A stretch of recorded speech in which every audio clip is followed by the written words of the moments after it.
오늘 이 밤에 우리에게 주시는 하나님의 말씀은 신약성경 누가복음 9장 1절로 6절의 말씀이 되겠습니다.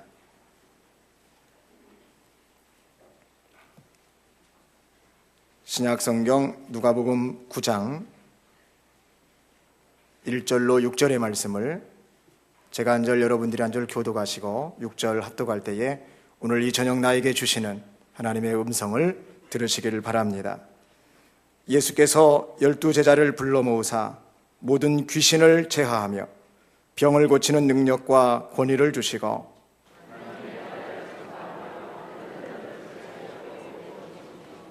이르시되 여행을 위하여 아무것도 가지지 말라. 지팡이나 배낭이나 양식이나 돈이나 두벌 옷을 가지지 말며 누구든지 너희를 영접하지 아니하거든 그 성에서 떠날 때에 너희 발에서 먼지를 떨어버려 그들에게 증거를 삼으라 하시니 제자들이 나가 각 마을에 두루 다니며 곳곳에 복음을 전하며 병을 고치더라. 아멘.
영광의 박수로 올려드리겠습니다. 자, 우리 앞뒤 좌우 인사하실 때에 영과 진리로 예배하는 성도가 됩시다. 이렇게 인사하겠습니다. 영과 진리로 예배하는 성도가 됩시다. 오늘 지구촌 시대를 우리가 살고 있죠. 글로벌 시대라고도 합니다. 그러나 이러한 모든 단어들이 이제는 새롭지 않은 그런 단어들이 되어져 가고 있습니다. 그만큼 전 세계가 더욱 가까워진 것을 말하고 있는 단어들입니다.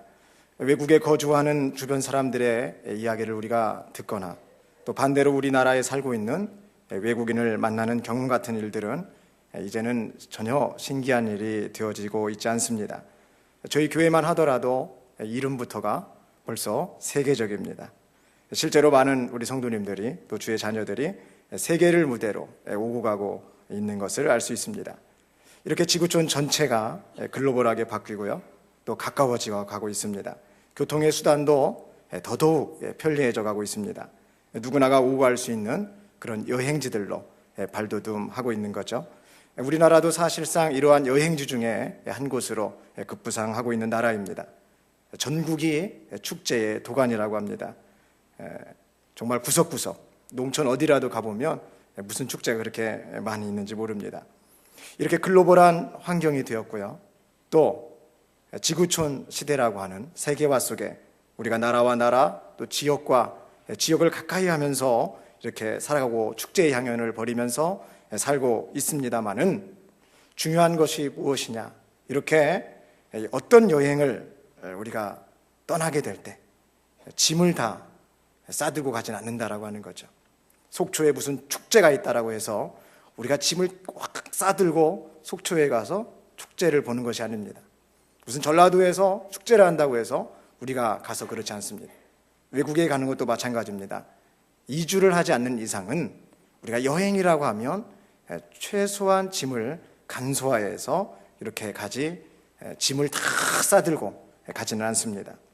마태복음 5장 29절로 30절의 말씀에 보면은 만일 내 오른눈이 너로 실족하게 하거든 빼어내버리라.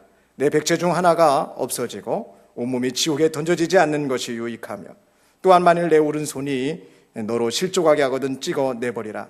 내 백체 중 하나가 없어지고 온몸이 지옥에 던져지지 않는 것이 유익하니라 라고 말합니다. 우리 인생의 여행을 여러분 말하고 있는데요, 짐만 놓고 가는 것이 아니라 우리의 오른 눈, 오른 손까지 놓고 가야 되는 여행이 있다라고 하는 것입니다. 오늘 본문 말씀 3절에는 아무것도 가지지 말라. 지팡이나 배낭이나 양식이나 돈이나 두벌옷을 가지지 말며라고 말합니다. 아무것도 가지지 말라고 하는 것입니다. 전부 여행에 필요한 것들입니다. 그러나 여행이 끝나고 나면 다 필요 없는 것들입니다. 우리가 이 세상에 모든 것들이 다 사실상 필요한 것 같아 보이지만, 그러나 여행을 끝마치고 나면은 다 필요 없는 것이 이 세상의 것들입니다. 그래서 적어도 이러한 의미에서 우리는 공술에 공수고 빈손으로 왔다가 빈손으로 간다라고 이렇게 말하고 하는 것입니다. 우리가 사는 세상에서는요, 길이 이렇게 있을 때에 얼마를 지나면 이 길이 두 갈래로 갈라지게 되어 있습니다. 그리고 갈라진 그 두 갈래의 길 가운데에서는 다시 또 길이 갈라집니다. 매번 이런 식으로 인생의 길에서 우리 모두는 선택의 기로에 서야 합니다. 이 선택은요, 마태복음의 말씀처럼 오른 눈과 오른 손까지 놓고 가야 하는 선택의 길입니다. 오늘 본문의 말씀 3절과 같이 또한 아무것도 가지지 않고 나아가야만 되는 그러한 길이 이러한 길인 것입니다. 우리가 혹여 잘못된 길을 선택했다라고 해서 그러나 무조건 다 멸망하지는 않겠죠. 왜 그렇습니까? 잘못된 길을 선택했을 때는 다시 우리가 회개하고 올바른 길로 돌아오기만 하면 우리가 하나님 앞에 구원받을 수 있는 여지가 열리기 때문에 그렇습니다. 지상을 포함하는 여러분 지옥을 우리가 붙들고 있는 한은 우리는 절대로 천국을 볼 수 없습니다. 천국을 받아들이려면요, 지옥이 우리에게 남기고 있는 아주 작은 기념품까지 우리는 다 미련 없이 갖다 내버려야 됩니다. 이러한 여행을 비로소 끝마친 이들은 이렇게 얘기할 것입니다. 선이 모든 것이고 천국은 어디에나 있다라고 진심으로 말하게 될 것입니다. 그러나 아직 여행의 길, 인생의 여정 가운데 그 선택의 기로에 있는 우리가 마치 종착지에 도착한 사람만이 그 뒤를 보면서 할 수 있는 그런 이야기들을 미리 하려고 하는 것은 저는 큰 잘못이라고 생각합니다. 왜냐하면 선이 모든 것이며 천국은 어디에나 있다라고 하는 이 말을 자칫 모든 것이 선하고 또 어디나 천국이다라고 하는 잘못된 명제를 만들어서 우리가 종국적으로는 지옥으로 가는 파국을 맞이할 수도 있기 때문입니다. 그렇다면 우리가 이 천국을 가기 위한 여행을 위해서 준비해야 될 것이 무엇이 있을까요? 오늘 예수님은 1절 말씀에 12제자를 불러 모으셨다고 합니다. 이 말은 인재를 양성하는 것을 말합니다. 우리가 이 성에 머물러서 예배에 감동하는 인재가 나와야 되는 것입니다. 말씀을 사랑하는 인재가 나와야 되는 것입니다. 기도에 각성하는 인재가 나와야 되는 것입니다. 예수님이 불러 모은 12제자, 과연 어떤 사람들을 불러 모으셨을까요? 마태복음 10장 2절로 4절에 12사도의 이름을 등재합니다. 12사도의 이름은 이러하니 베드로라 하는 시몬, 어부죠. 시몬을 비롯하여 그의 형제 안드레, 어부입니다. 세베대 아들 야고보, 어부, 그의 형제 요한, 어부입니다. 빌립, 어부입니다. 바돌로메, 직업이 분명치 않습니다. 도마, 직업이 분명치 않은 사람입니다. 마태, 세리, 세무사입니다. 알페오의 아들 야고보, 직업이 분명치 않습니다. 다데오, 직업이 분명치 않습니다. 가나안인 시못, 독립투사 민족주의자입니다. 독립운동가입니다.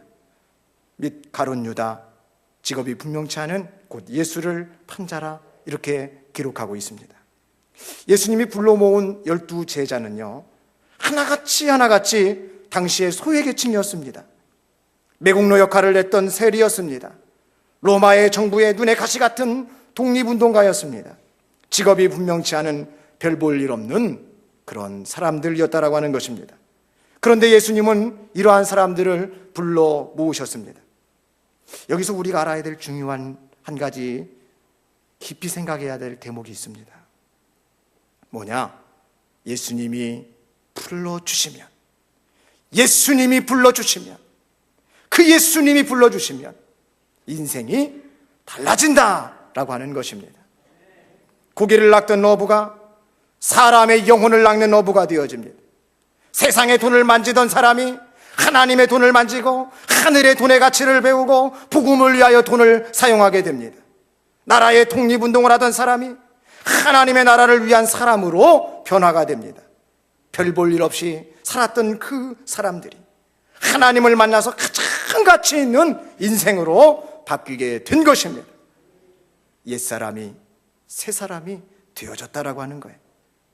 예수님이 부르신 저와 여러분의 인생은 확연히, 확실히, 정확하게 달라질 줄로 믿으시기 바랍니다. 이 땅에 매여 이 땅에 가치 없이 죽을 지옥의 인생이 예수님이 만나면 하늘의 인생이 되어지는 것입니다. 오늘 나의 인생에 예수님이 만나주시면 무에서 유가 되는 은혜와 인생이 확실히 바뀌는 기적이 일어나게 되는 것입니다. 그렇기 때문에 예수님이 부르시고 예수님이 만나주시는 이 자체가 복입니다. 이 자체가 기쁨입니다. 행복입니다. 진정한 축복이라고 할 수 있는 것입니다.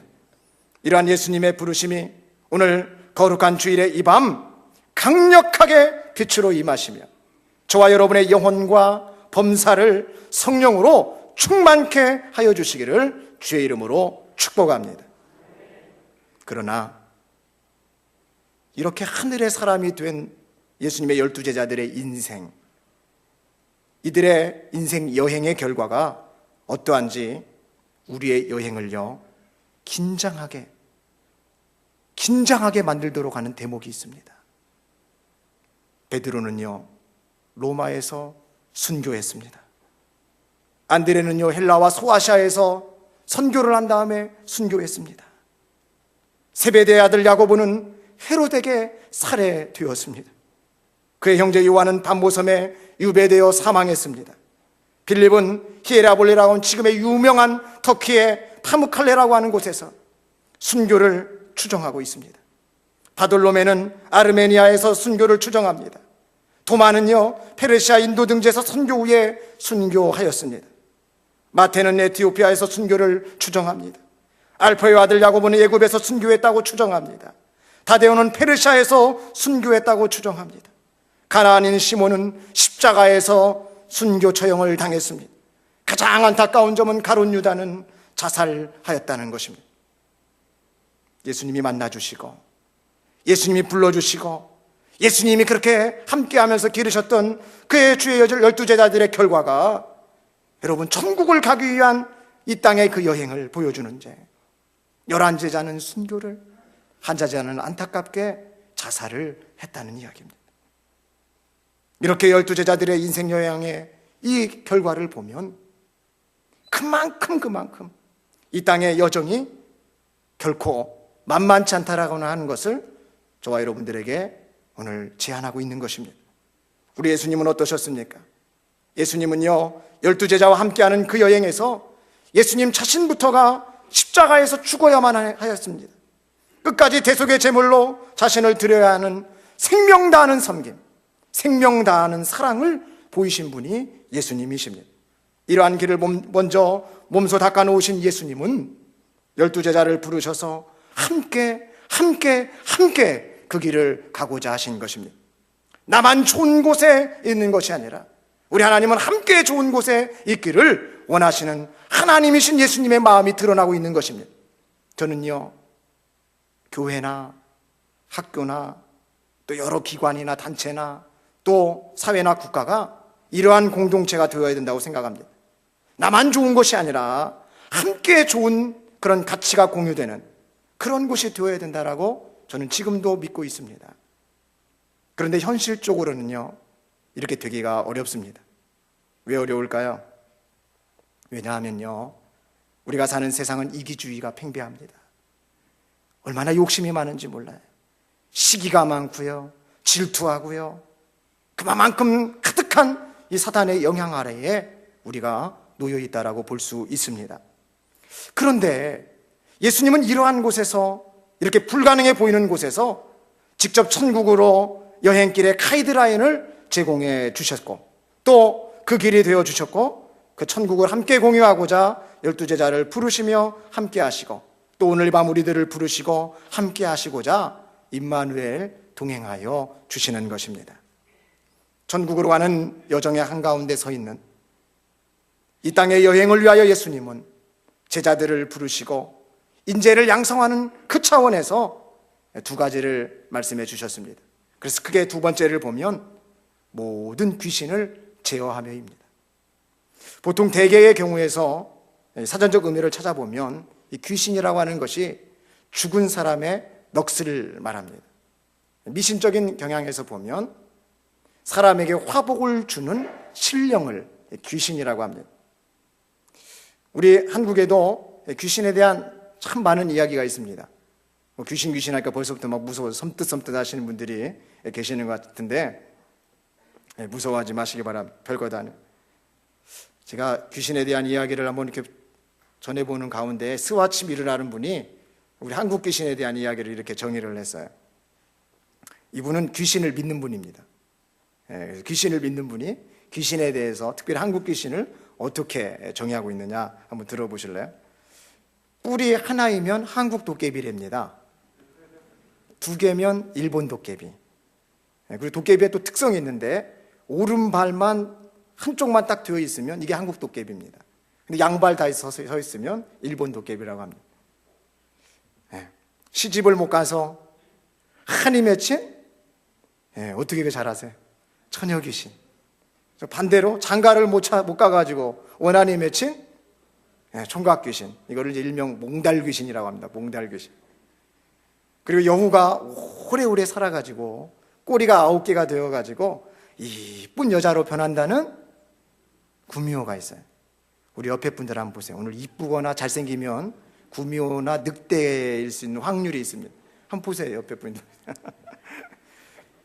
그리고 산을 지키기 위해서 주로 호랑이와 늑대로 변한다라고 하는 수호신, 산신이 있고요. 마을을 지키는 당산나무, 나무 귀신이 있습니다. 몇 안 되는 사악한 귀신이 있는데 상대를 죽여야만이 자기가 환생하는 물귀신이 있다고 합니다. 상대를 죽여야 자기가 환생을 한대. 또 가장 신성한 신으로 불리죠. 해외에서는 화룡, 지룡, 수룡 이렇게 말하는데 우리나라에서 한 단어로 통합니다. 그냥 용 이렇게 말하고, 도교의 영향으로 생겨난 신 심청전과 토끼전에도 등장하는 유명한 옥황상제가 있죠. 또 불교의 영향으로 생겨나서 지옥의 문전에서 대궐 같은 궁궐을 짓고 많은 신하들을 보유하고 있는데 그 신하들의 이름은 하나같이 다 똑같습니다. 저승, 사자. 그래서 인간의 죽음은요, 일단 염라대왕에게 간다는 거예요. 그래서 선한 일과 악한 죄를 고백하고 처벌을 받게 되는데, 착한 자는 천당으로 이렇게 보내서 인간으로 다시 환생하고, 못된 짓만 한 정치인이나 이 강간범, 절도범, 사기범, 이러한 인간들은요, 아주 그냥 지옥에서도 우주 시간으로 엄청나게 길게 뭐 한다고 합니까? 기름에 튀기고 가시못에 푹푹 꽂히고 이글거리는 그냥 용암불에 구워지고 똥물에 잠수하게 등 모진 고문을 당하다가 환생하게 되면 뭐가 되느냐? 바퀴벌레와 모기 같은 것이 된다고 합니다. 집에 바퀴벌레나 모기 마음껏 때려잡기 바랍니다. 왜요? 도둑놈이거든요. 그게 아주 못된 정치인이 태어난 거예요. 이렇게 불교의 의미로 보면 이렇습니다. 또 이렇게 좋은 의미를 갖고 있는 신들도 있어요. 북두칠성의 신인데 정한수를 장독에다 떠다 놓고 빛나이다, 빛나이다 하면은 소원을 들어주는 칠성신이 있습니다. 또 밥 잘 되고 불 안 나고 밥 반찬 쉬지 않게 해주는 부엌신인 정지신이 있고요. 참 저도 조사하면서 웃었어요. 대소변의 이를 보다 빠지지 않고 술술 잘 싸게 해주고 똥오줌 잘 묵혀서 거름으로 쓰게 해주는 뒷간신. 물 깃다 빠지지 않고 우리 처녀총각 실현당해서 우물에 빠져서 자살할 생각을 막아주고 맛있는 샘물 마르지 않게 마을에 만남물 제공해주는 우물신이 있습니다. 차를 산 후에 단 한 번 고사를 받는 역대 신 중에서도 최소한의 부대접을 받는 그런 신이지만은 하여튼 이렇게 한 번만 고사를 지내고 나면 차 주인이 차 사고 안 나고 불법 주차에도 닦지 않게 해주는 신이 자동차 신이라고 합니다. 스와치미르라고 하는 분이 한국의 신을 이렇게 정리를 해봤어요. 귀신들을. 자, 그러면 오늘 성경에서는 모든 귀신이라고 말할 때에 어떻게 이야기하고 있느냐, 우리가 한번 심도 있게 들어볼 필요가 있겠죠. 헬라어 원어로 보면 판타라고도 하고 파스라고도 하는 모든 이라는 말과 다이모니온이라고 하는 귀신이라는 말로 되어 있습니다. 다이모니아에서 디아볼로 이런 것들이 파생이 되죠. 그래서 이 뜻을 풀이해 보면은 이렇습니다. 하나님이 아닌 모든 악의 신적 존재, 하나님은 아닌 거예요. 그러나 모든 악의 신적 존재를 귀신이라고 말하는데, 이 말을 계속해서 풀이해 보면 사단 루시퍼의 모든 모양이라고 풀이할 수 있습니다. 파스 다이모니온, 그런 뜻입니다. 더불어서 사탄 루시퍼의 그 사자와 대리자들로 풀이할 수 있습니다. 그러니까 사전적 의미에서의 귀신, 한국에서의 모든 귀신의 의미는 다소 사람이 죽어서 된다는 어떤 미신적인 경향도 있고 또 그릇 치우쳐 있는 경향이 있지만은 성경적 의미에서는 정확하게 제시를 해주고 있다는 거예요. 존재론적으로 보고 있습니다. 존재하고 있다. 실제로 존재적인 귀신이다. 이렇게 말합니다. 사람이 죽어서 된다는 미신적인 경향에서의 귀신이 아닙니다. 그래서 여러분, 제사 지내지 않아야 돼요. 오늘 제가 이 내용을 깊이 있게 생각하면서 왜 이 내용이 생각이 날까? 우리 성도님들하고 콕 나눠야 되겠다라고 생각을 했습니다. 여러분, 죽은 조상이 신이 된다는 것은 잘못된 거예요. 존재가 달라지는 거예요. 우리는 인생이 죽으면 천국 아니면 지옥으로 가는 거예요. 예수님 잘 믿으면 천국 가는 거고 예수님 못 믿으면 지옥 가는 것입니다. 우리 조상이 죽어서 신이 되는 것이 아니에요. 우리가 제사를 지내는 건 그럼 누구한테 지내는 것이냐? 결론부터 말씀드리면 그것은 사탄에게 하는 것입니다. 저는 말씀 중에 이런 이야기를 참 많이 드려요. 우리 부모님이 죽은 다음에 하는 효도, 우리 자녀들이 제사를 잘 지내려고 하는 그건 다 뭐냐? 그건 죽은 효도예요. 그건 죽은 효도입니다. 부모님이 살아계실 때 해야 하는 효도가 진정한 효도고, 하나님이 부모를 경외하라고 하셨잖아요. 살아있을 때 경외하는 것이 죽을 때 경외는 그건 가짜입니다. 그건 정말 잘못된 거예요. 실제로 존재하고 있는 귀신의 사탄, 그 졸개들을 오늘 모든 귀신이라고 말합니다. 그러면 사탄과 그 졸개들은 여러분 어디에 있을까요? 어디에 있을까요? 성경을 보니까 마태복음 25장 41절에 또 왼편에 있는 자들에게 이르시되 저주를 받은 자들아 나를 떠나 마귀와 그 사자들을 위하여 예비된 영원한 불에 들어가라.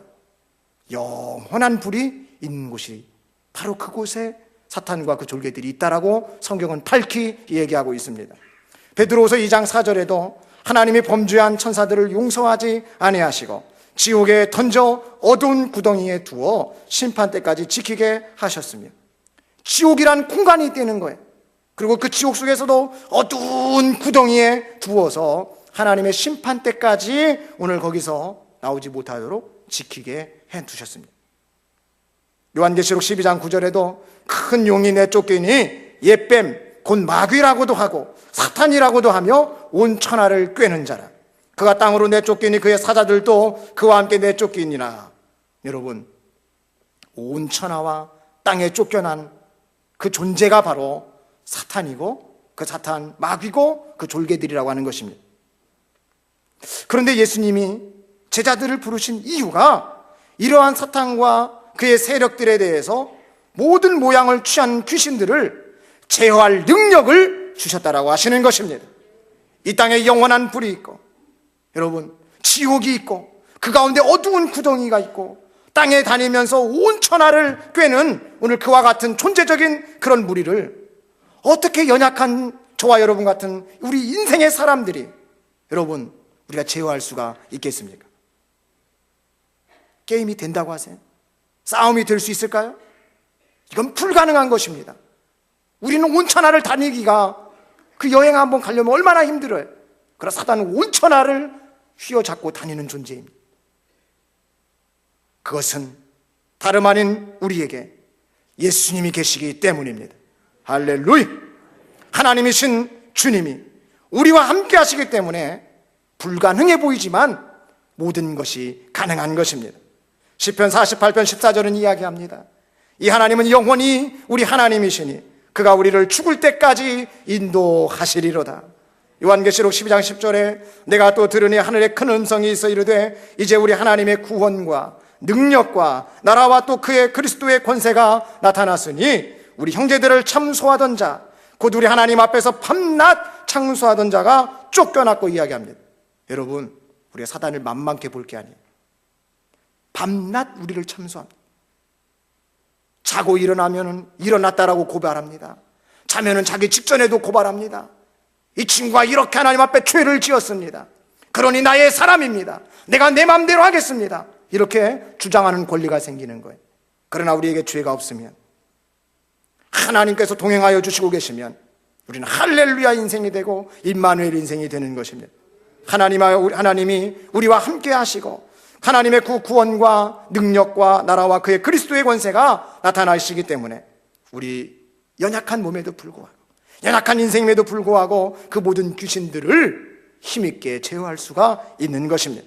이것을 믿고 모든 귀신들을 예수님의 이름으로 제어하실 수 있는 우리 마천 세계의료교회 성도님들 되시기를 주의 이름으로 축복합니다. 예수님은요, 천국으로 향하는 인생의 이런 여정 가운데에서 여행을 위하여 제자들을 부르시고 친히 그 길을 알려주시고 모든 귀신을 제어할 그 능력을 주신 다음에 뭘 하셨을까요? 병을 고치는 능력과 권위를 주셨습니다. 병을 고치는 데는요, 여러분, 능력과 권위가 필요합니다. 마치 의사 선생님처럼 능력과 권위를 부여받는 거죠. 능력과 권위가 무엇일까요? 예수님이 말씀하시는 능력과 권위는 병을 고치는데 쓰는 것이었습니다. 여기서 말하는 병은요, 아주 무능한 사람을 유능한 사람으로 바뀌게끔 만드는 그 전 상태, 그러니까 백해무익한 존재입니다. 그런 사람도 병든 존재로 보고 있는 거예요. 그런 사람들을 포함해서 실제적으로 질병에 걸린 자, 허약한 사람들을 다 고쳐내는 것을 오늘 포함합니다. 야고보서 5장 15절로 20절에 보면 이 권위가 어떻게 생성이 되고 있느냐, 그것이 예수님이 주신 이 권위가 바르게 나와 있습니다. 우리 같이 한번 제가 한 절 여러분들이 한 절 교독하면서 야고보서 5장 15절로 20절의 말씀을 한 절씩 읽고 20절 합독해 보겠습니다. 믿음의 기도는 병든 자를 구원하리니 주께서 그를 일으키시리라. 혹시 죄를 범하였을지라도 사하심을 받으리라.